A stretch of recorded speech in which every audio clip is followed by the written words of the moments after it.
Good morning, this is Nicholas from Gandora Gaming, and I am proud to present my Issho deck profile 2023 post Awakening of a New Era. This is the new set 5, and we did get some new cards for this deck. They're pretty interesting, but overall, I think that the set 4 cards and just sets in general were just way stronger than the new Dressrosa cards. I did want to consider playing the new Dante Hote Rosinante. I really tried fitting them into the deck, but ultimately I just could not find space. I've been trying to optimize my Issho deck for a very long time. I think this leader is very slept on, very underrated.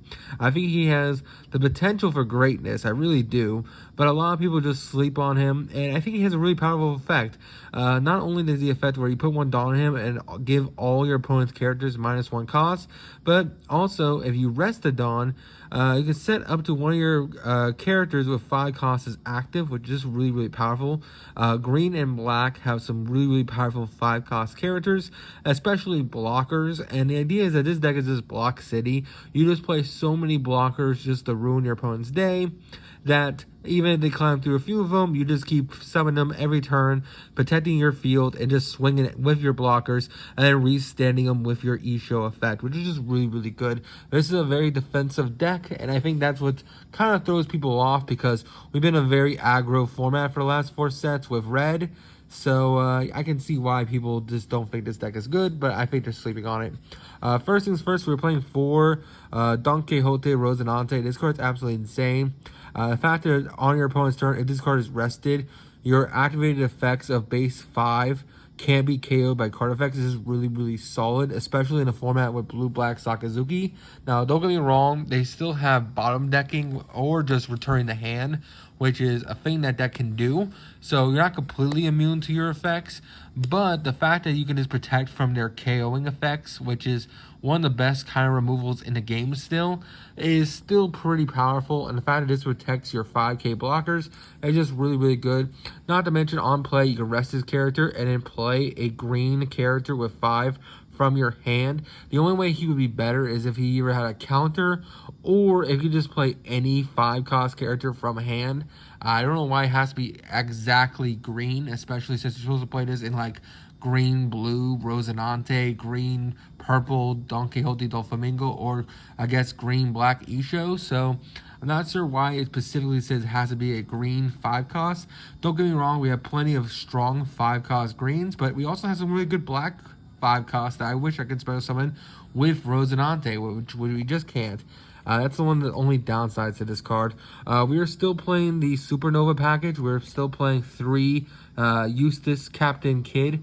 This guy is basically amazing. The fact that you just put $1 on him, and then basically if this guy is rested, your opponent must declare attacks on him before they can attack any other unit or yourself, which is just pretty amazing. We're playing so many blockers that we can just protect the castle pretty well.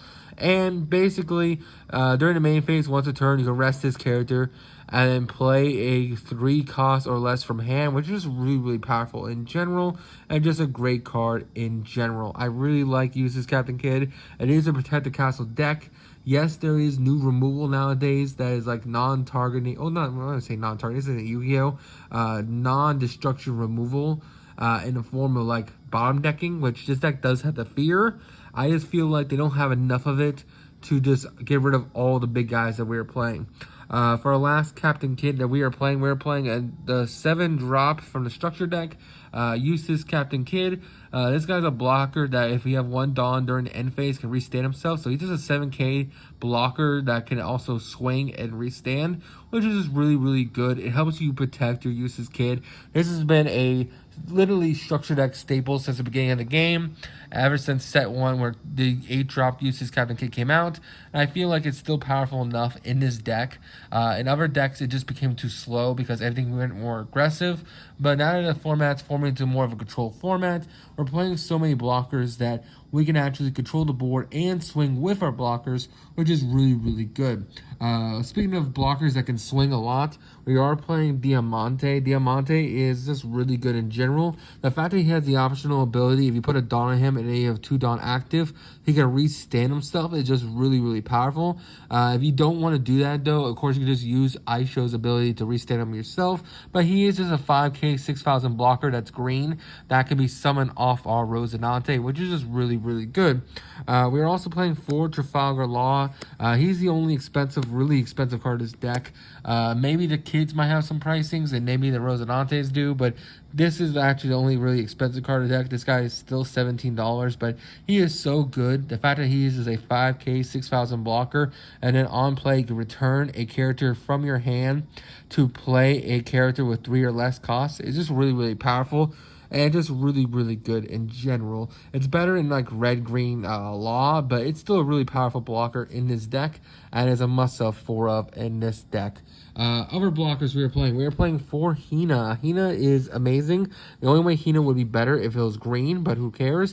It is a navy blocker, and basically on block, you can select an opponent's character with 6 or less costs, and then basically that card cannot attack during this turn. So it's a double block, which is just really, really insane.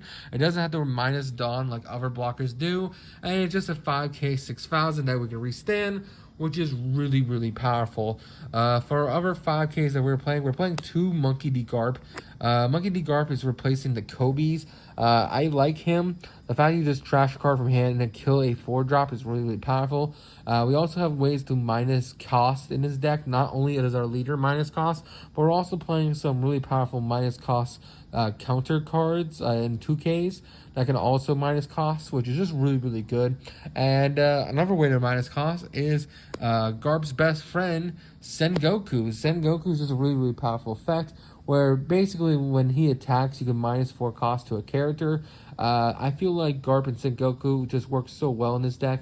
The biggest thing that going against these guys is that when they put themselves in defense position, you put themselves vulnerable. But we're playing so many blockers in the deck, not to mention we can always just restand them with our ability. It just makes them really, really powerful and really great removal in this deck.